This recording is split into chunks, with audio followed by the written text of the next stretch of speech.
Shalom.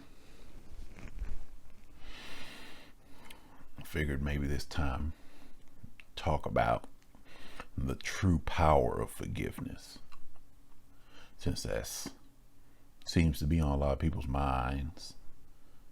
The misuse of forgiveness by our people, the overuse of it. But we should also consider what forgiveness's true purpose has been throughout the centuries when used by the Gentiles. Typically, when invasion by the Gentiles occurs, it goes through a few separate phases. First, they typically send in their soldiers to rough the place up, disrupt the power structure, the hierarchy. This has a psychological effect of making people in that area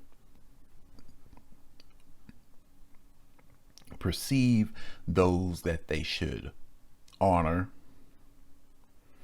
respect, and look up to as being insignificant. See, when your village elders are seen brutalized, beat down, shown to be completely impotent to the white Gentile invaders, everyone else lose respect for them. They stop seeing them as the absolute authority. This completely disrupts and tears up the power, the hierarchical structure of that civilization. But it also creates a bunch of bad blood. It creates a whole lot of anger from those people. And those people will demand revenge. So in order to keep things from turning into an absolute bloodbath, the second phase of the white Gentile invasion usually entails Christian missionaries. These individuals come in and teach the locals about the forgiving deity, the one who died on the cross for everyone's sin. They stress how the wicked, when they die, will get their due punishment, and the good, when they die, will get their reward. They stress how they should not hold any hatred in their hearts towards the people that did wrong to them. They stress how they should strive to be like the forgiving deity in all their ways, particularly in forgiveness, of course. So the purpose of this is to quell any hopes of, or any desire of revenge, to make the civilization see revenge against their captors, their newfound benefactors, as being wrong and wicked and evil. That's the purpose of Christianity when it's been spread around. It is to pacify the natives of a land that is coveted by the white Christian Gentiles. Basically to smooth over the bad blood that is righteously there. See, these people remember when those Gentiles first showed up with their soldiers, with their guns. They remember the chaos that they inflicted. They remember the bloodshed. They remember the pain, the suffering. They remember all those vile wicked things that they did. And through true righteousness, they would have all the right to continue to fight them. But if the natives are continually combative, the white Christian Gentiles weren't able to move in their means to take whatever it is that they covet in that land, be it resources, strategic positioning, whatever it is. If the natives are constantly fighting back, it makes it that much harder. And naturally, there's only so much bloodshed that the white Gentiles are able to inflict before even their own people start to lose the stomach for it. So the whole idea of just continually killing the natives until they finally stop fighting is not very feasible. So they must pacify the natives, and that's where the Christianity comes in. That's where the Christian missionaries come in. Now, there's other ways that they go about trying to pacify the natives after they move in. You know, sometimes they just straight out bribe them. You know, they they put their support behind certain natives and have them become the new ruling class. You know, so anytime, and basically those natives become the figureheads. You know, they're the ones that deal directly with the people, since, you know, the people don't want to see the white Gentile faces. You know, those faces, they scurry back into the shadows, and they use their native figureheads to basically push their agenda on their people. But one of the biggest ways that they've been, you know, that they've always used to pacify has been Christianity, and the whole idea of forgiving everybody, and no matter what they do to you, you know, seeing that they will get their punishment when they die and go to hell.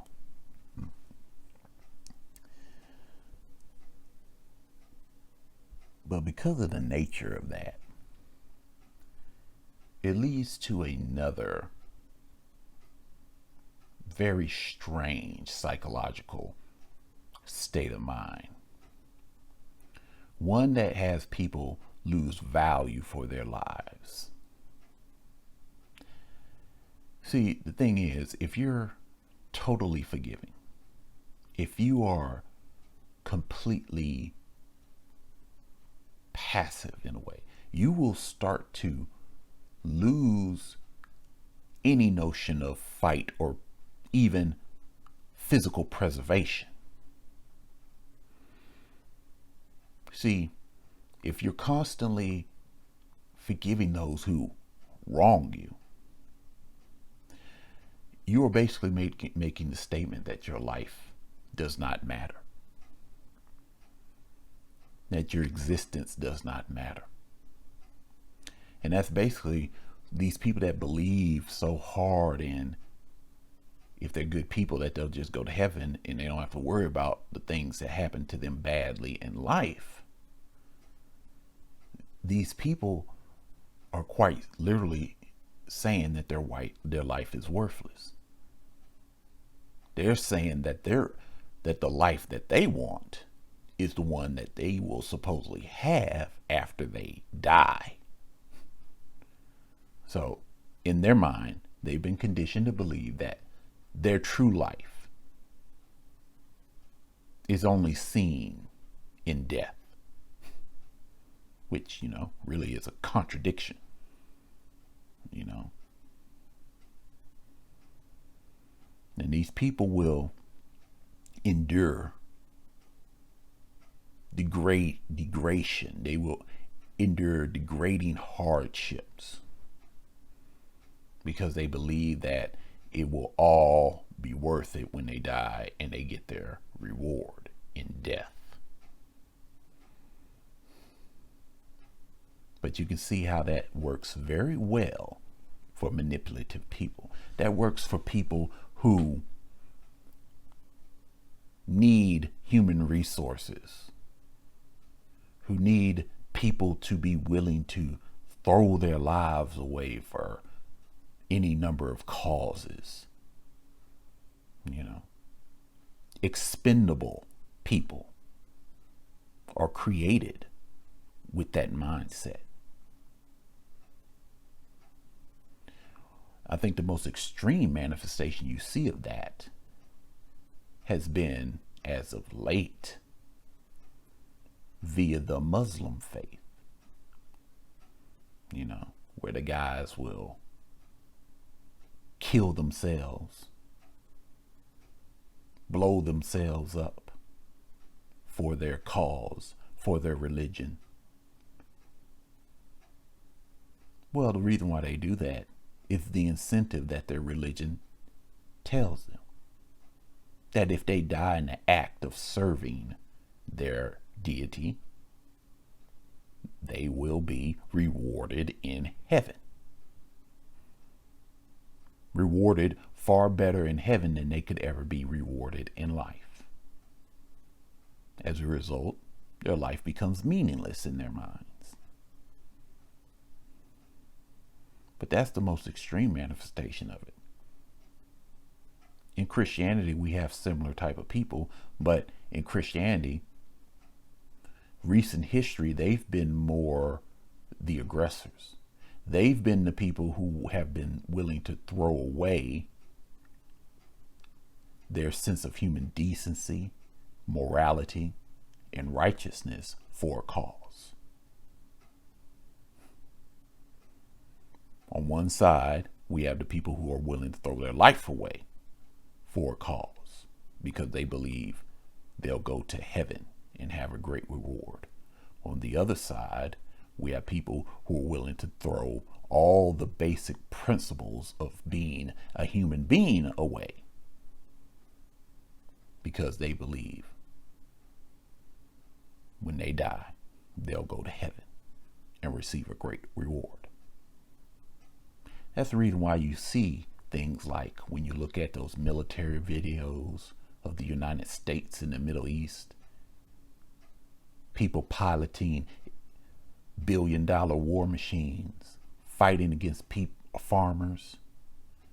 If you look at the battle cam footage of an Apache helicopter pilot, and as they mow down farmers, goat herders, through their night vision scopes mounted on their chain guns. The bullets that these machines fire, one is enough to split a man in half. And if you watch the battle footage, that's exactly what you'll see. You'll see human beings literally torn to pieces by these weapons of war. These weapons of war are not piloted by machines. They are piloted by people. People who have thrown away all sense of morality, decency,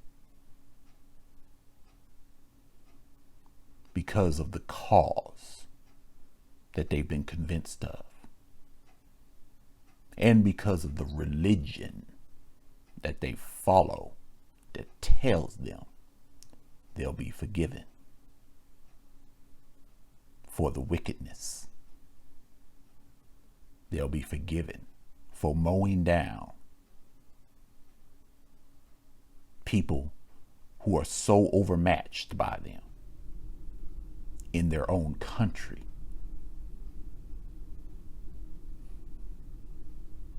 The religion tells them that they'll be forgiven no matter how great the atrocity they commit.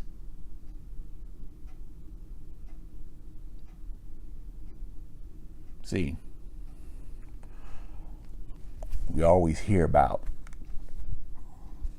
the Muslim side of it and the atrocities that they're able to commit. A guy walking into a crowded bus stop and detonating a bomb vest, killing 20 a dozen people. But how is that atrocity any different than someone piloting $1 billion war machine and splattering people that they outmatch so drastically that a single round from their weapon on their war machine splits these people into pieces? How is that atrocity any less than the person that detonated a bomb in a group of people? But when you consider all factors of it, all elements of the equation, at the very least, the people that commit the atrocities by blowing themselves up, typically they're doing it amongst themselves. But can the people who are piloting war machines, blowing their outmatched opponents into smithereens, can they say that they're doing that in their own land? No. They're going to other people's lands and doing that. So when it comes to the power between the two faiths, it would seem that Christianity emboldens people a bit more. You know, it would seem that not only does it make you disregard how outmatched you are against your opponent, how much you overmatch your opponent, it also makes you disregard where you are when you decide to go at your opponent. You know, it makes you disregard the fact that you're the invader. See, this all boils back to the forgive culture with Christianity. Very few people will be willing to do the kind of things that the United States military has done if they actually thought they'd be damned for all eternity because of it. That's where the forgiving deity of Christianity comes into play.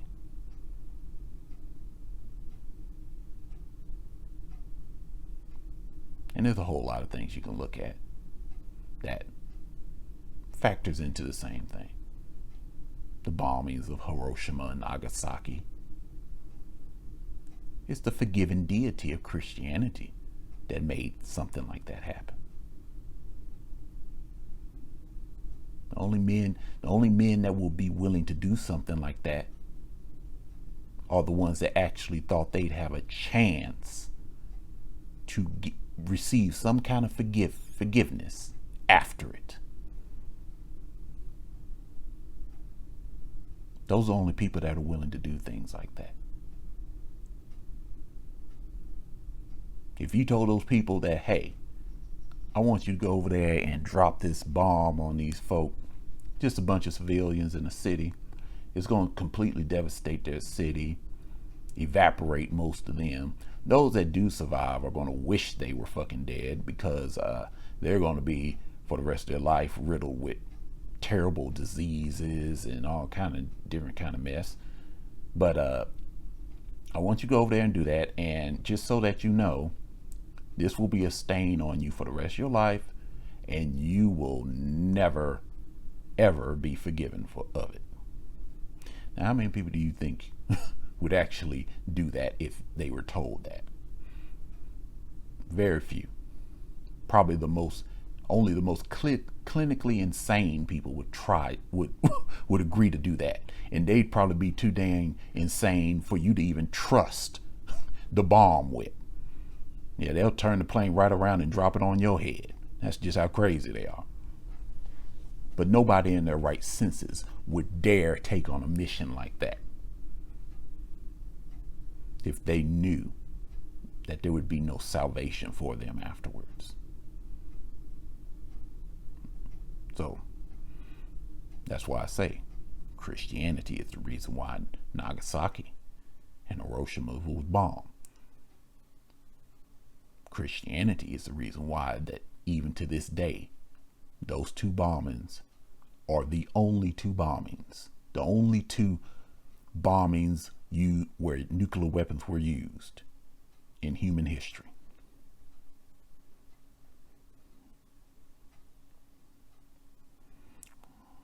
So, when we look at the religions, though none of them should be considered by us,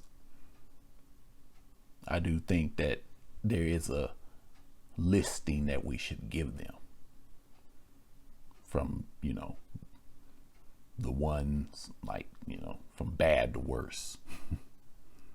And judging by history,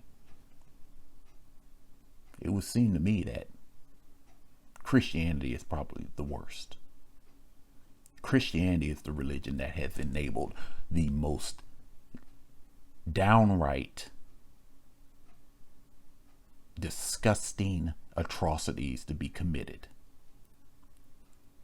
Christianity is a religion that has empowered people to commit some of the most disturbing atrocities ever. The idea of the all-forgiving deity has empowered people to do some things that defy all senses of sanity. That is the true power of forgiveness.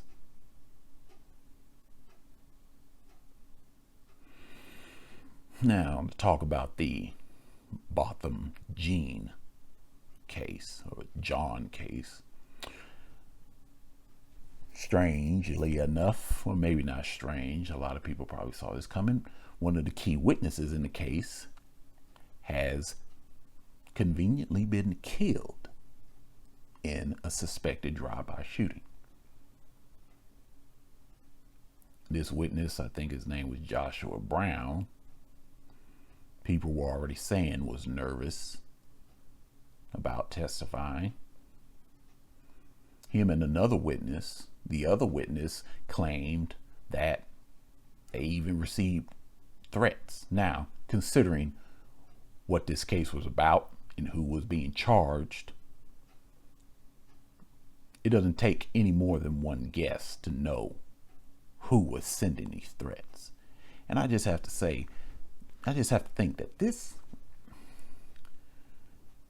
case here is probably, it is exposing quite a bit. And it is also showing how downright stupid some of these police organizations are in this country. Stupid and arrogant. Or maybe their arrogance is making them stupid, however you want to mix it up. But this case has had a ton of media attention. One of the witnesses has already stated that they were receiving death threats, and we already know who those death threats could possibly be from. It can't be from anyone else but people part of the police department, so for this guy to be killed, this has to be one of the dumbest moves to ever make. I mean, from what I've heard, because of this murder conviction, this woman is due an appeal. So naturally, when the appeal process starts, witnesses that testified in the original trial would be, called on to testify again. But they can't do that when they're dead, right? So it just makes you wonder. It's like, what do you actually, this is a very dumb ass move. And if anything, it shows people who don't have the capacity to cut their losses. Sometimes you just have to cut your loss. Sometimes you don't try to save someone from their fate if it's going to blow a big hole in your damn department. This has the potential to do that. Because just imagine, she comes up for appeal, and since Anthony Brown, Joshua Brown is not there anymore to testify, the original verdict gets overruled and she gets set free. So it's like,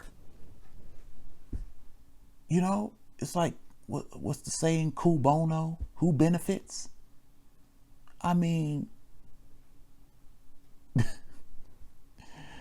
Part of me doesn't want to believe that the police department did the killing, because I don't want to believe that they're actually that goddamn stupid. But when you look at the circumstances, and when you consider the other witness receiving death threats, you just have to come to the conclusion that yes, they did do the killing. And it's like, that has to be the dumbest damn move ever. And all for this little mealy mouth bitch, just to get her out of jail. See, it's the kind of thing that really should, stupid moves like this should cost whoever made it a whole lot. Now, if this was truly something orchestrated by the Dallas Police Department,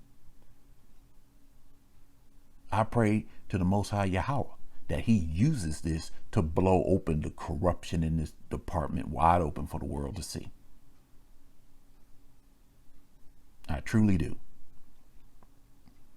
Because they deserve to have it happen to them just out of pure damn stupidity if they are the ones that made this move. Yeah, sure, people are going to believe that, the key witness just conveniently gets killed.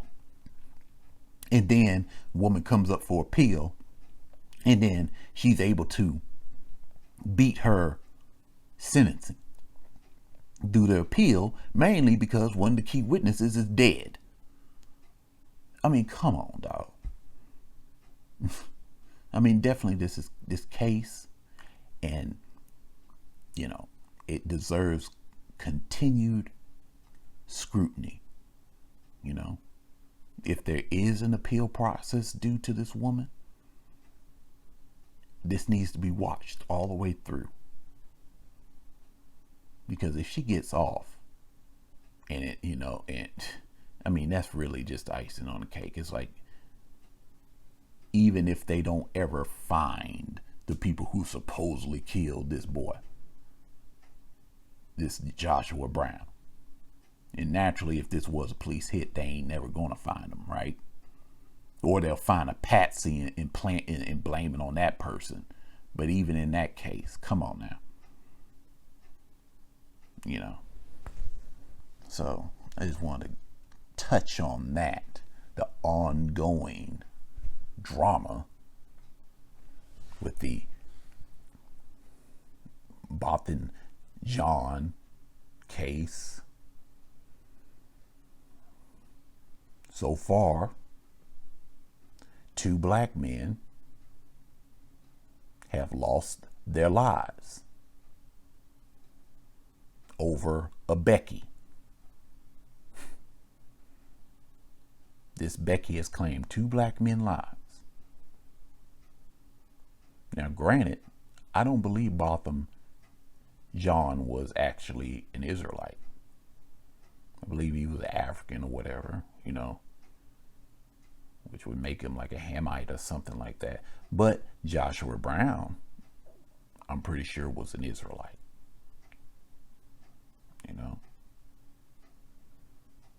So just something to consider and something to keep watching. It deserves continued scrutiny, continued looking at. It's not over for Amber Guyger.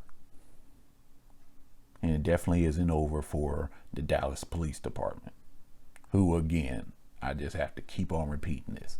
If they were the ones that killed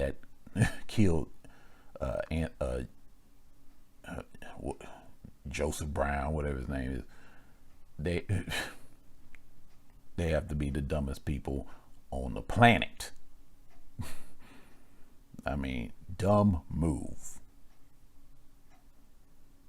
I mean, just put a big ass neon sign over your head and say, yeah, we're corrupt as hell. Makes you think about the Dallas shooter that, that brother that got to shooting up them cops in Dallas a few years ago.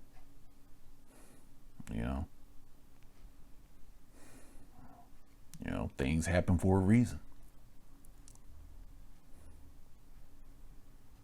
Tell you what, it damn sure doesn't look to help with police relations with the public.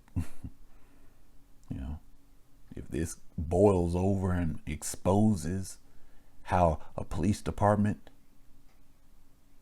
assassinated a witness so that a cop can beat her case, oh boy.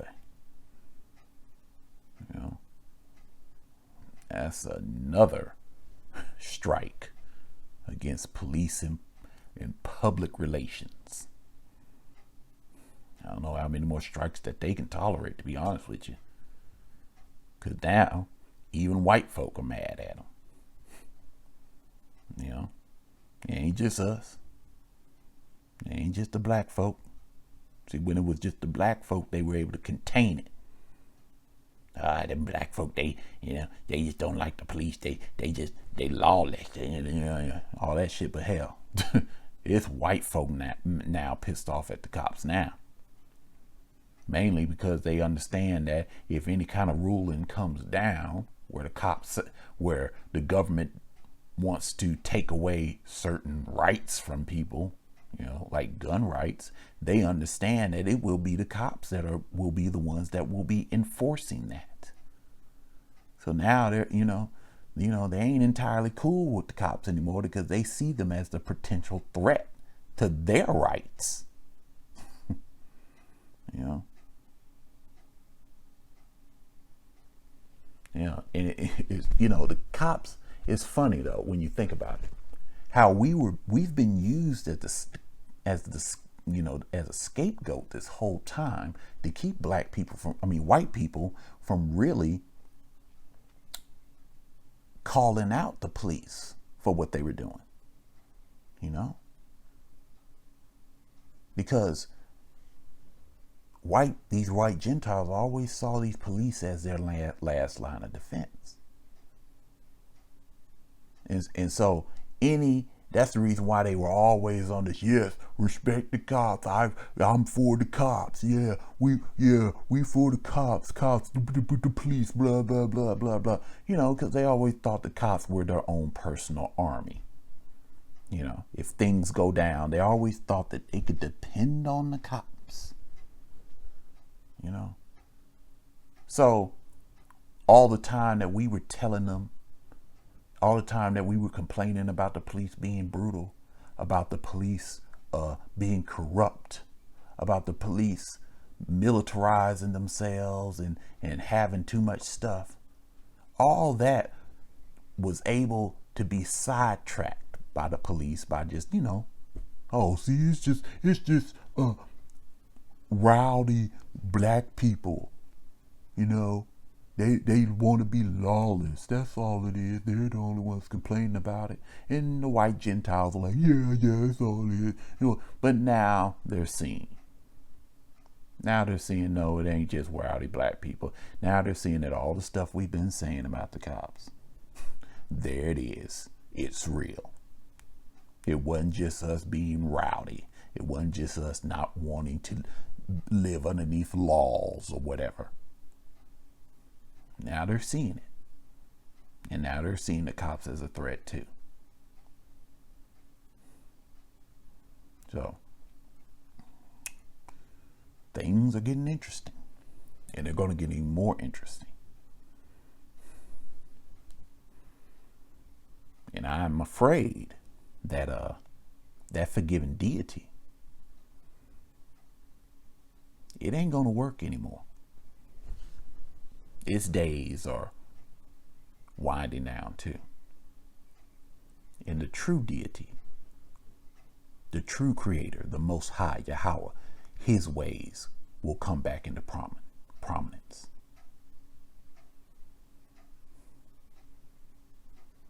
And forgiveness then will be in very short supply. Shalom.